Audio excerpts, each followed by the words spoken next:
Hello, everyone. Welcome to the Newsbrowse News broadcast.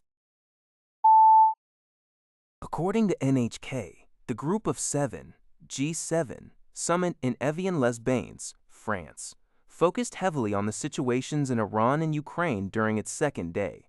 Middle Eastern leaders from Egypt, the United Arab Emirates, and Qatar joined discussions regarding Iran. U.S. President Donald Trump expressed optimism about an upcoming peace agreement with Tehran, calling it a good deal that should be successful. Additionally, Trump hinted at the possibility of resuming sanctions on Russian oil, which had been previously eased to stabilize rising energy prices caused by the Iran conflict.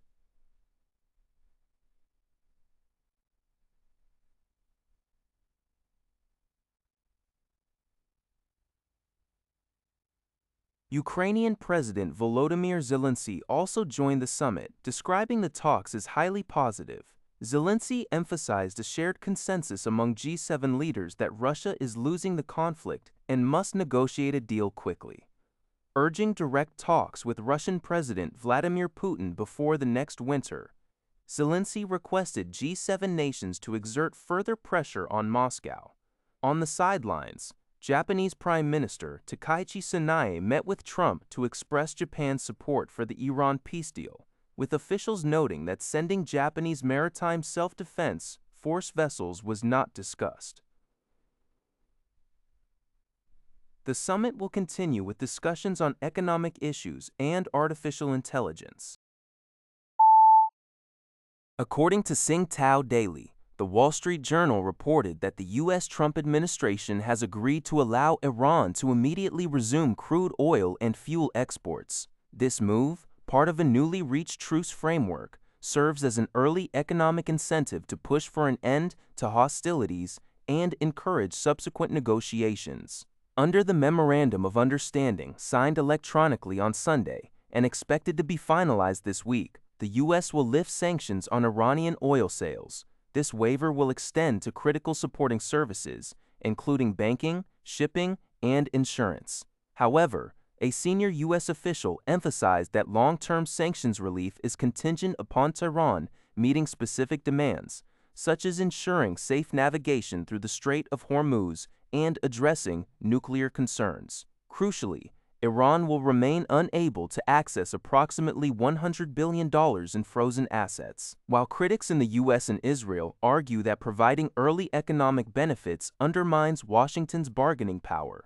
the White House maintains it is necessary to stabilize energy markets and sustain the peace talks. Meanwhile, monitoring groups report that an Iranian supertanker has already departed from Chabahar port, signaling a potential resumption of shipping activities.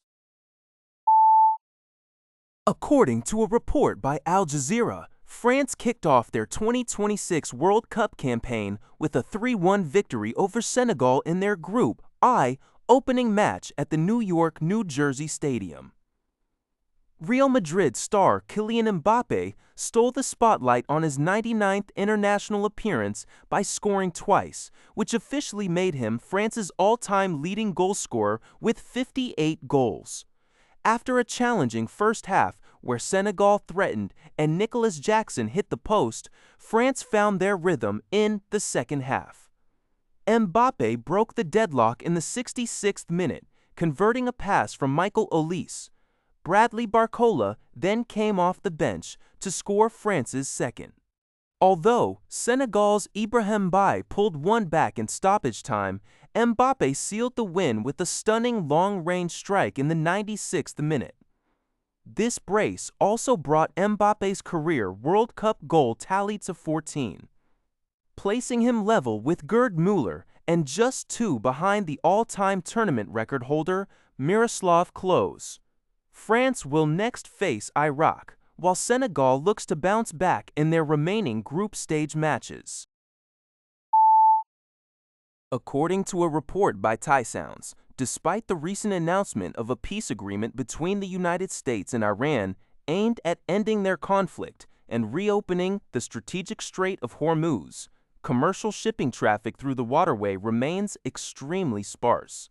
Commercial maritime tracking data from the shipping intelligence firm Collar indicates that only a handful of vessels passed through the strait immediately following the announcement, a volume matching the low traffic of the preceding week, while U.S. President Donald Trump indicated that the strait would completely reopen after the formal signing of the agreement on June 19th, and Iran claimed that the U.S. naval blockade had been lifted prematurely. Shipping organizations remain cautious.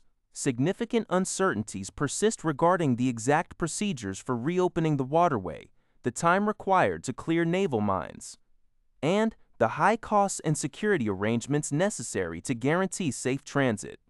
Pollard emphasized that until these critical safety and operational questions are resolved, normal trade through this crucial global energy corridor is unlikely to resume. According to a report by Al Jazeera, Somaliland's President Abdurrahman Mohamed Abdullahi has embarked on a historic tour of Israel. During his landmark visit, the president opened an embassy in Israel and visited the Knesset, the country's parliament. This high-profile trip takes place just months after Israel made headlines by becoming the first country in the world to officially recognize Somaliland as an independent nation. Somaliland declared independence from Somalia in 1991, but has struggled for broad international recognition despite maintaining a stable, self-governing democracy. This diplomatic development marks a significant step forward in Somaliland's ongoing efforts to secure global status while strengthening its bilateral ties with Israel. That's all for this video. Thank you for watching. See you in the next video.